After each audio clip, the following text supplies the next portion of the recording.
host and the guest, and very, very mindful of the subtle gestures and the subtle processes that occur when you're doing Gongfucha. Okay, so I'm just demonstrating some fine points. Okay, so it's part of enjoying the practice. So those little things that you practice every day, and then you get used to it, it becomes second nature, and it becomes ingrained in the way you do things on a regular basis. Okay, so I have excess tea now in my gongdo bay, so I give it to the tea pet. That's okay. So while I'm drinking, I want to save some time by since the steep time is longer and my pour is getting lower, I'm gonna prepare the brew ahead while I'm drinking. I'm also doing a seal by pouring on top of the gaiwan cover. This prevents, keeps the temperature from dropping as it is. Okay, and keeps the brewing process warm. Okay, so I'm taking my time enjoying the tea. I believe the notes, the good notes are coming out at this point of the brew. Now, with regards to which cup will be designated as your drinking cup, it could be the first cup and the set or the middle cup. Okay, so depending on your setup, you can do a setup of a linear type, or you can line up your teacup, and then the first cup will be your drinking cup, or you can do a triangular setup, an inverted triangle setup, wherein the teacup that's near you, in front of you, is your drinking teacup. So whichever suits your fancy. So it's an art form, so something that you can experiment on and enjoy which preference would be more enjoyable for you. So if you notice, I'm pouring low again using the gaiwan, and I'm pouring very slowly to keep the heat and maintain the temperature. Okay, so wiping off the excess water that's on the gaiwan. Okay, so this is my last steep, so I'm turning the gaiwan counterclockwise. So that's signifying the end of the session. Okay. And just pouring in the excess tea.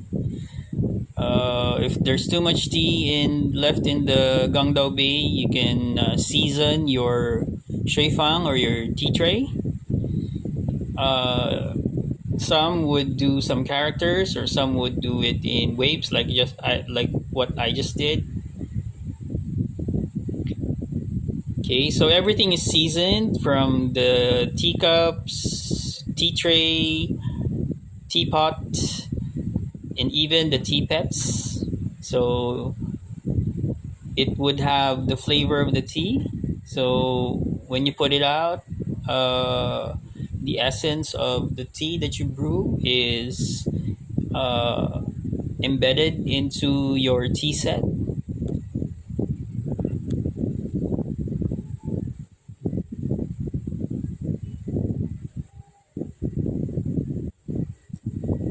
Okay, whoever invented Gongfucha is such a genius. And I'm very thankful for the Chinese people of creating tea culture, because it's a very nice experience, very enjoyable.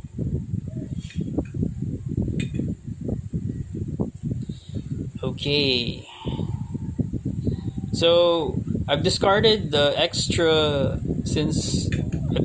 extra teacups. I'm just using one cup. This is my last brew.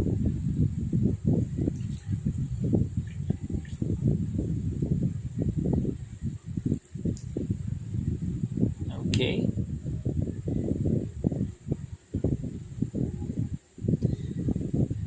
So the main thing there is getting all of that water from the bottom of the gaiwan into the justice pitcher, the Gongdao Bay, the fairness pitcher.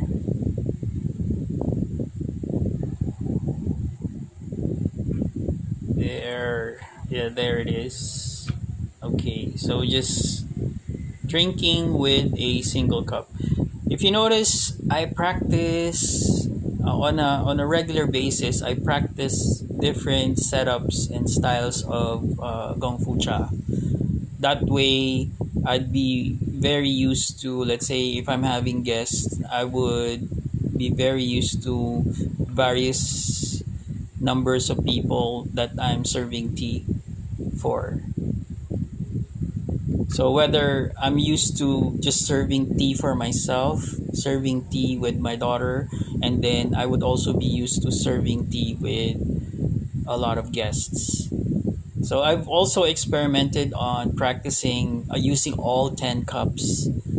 But I found one thing, that my Gongdo Bay is a lot small. it did. So I realized that with 10 cups to fill, I need a bigger justice pitcher, or justice sharing pitcher.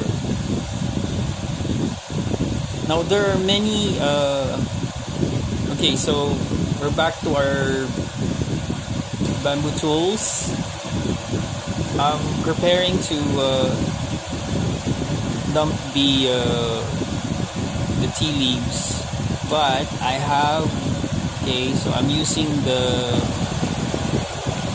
teaspoon and the tea holder. Okay, I got a mug here, and I'm putting in some dried, these are dried lemon peels and some citrus peels that I saved. So if you're peeling oranges, lemons, and any citrus fruit, don't throw away the peels. What you do is you cut it up in small pieces and then sun dry it. And then once it's dried, store it in a glass container, and you can use it to brew with your green tea. Now, there's still although there's not much flavor left here as I've checked, but there's still some flavor that you can extract from it, and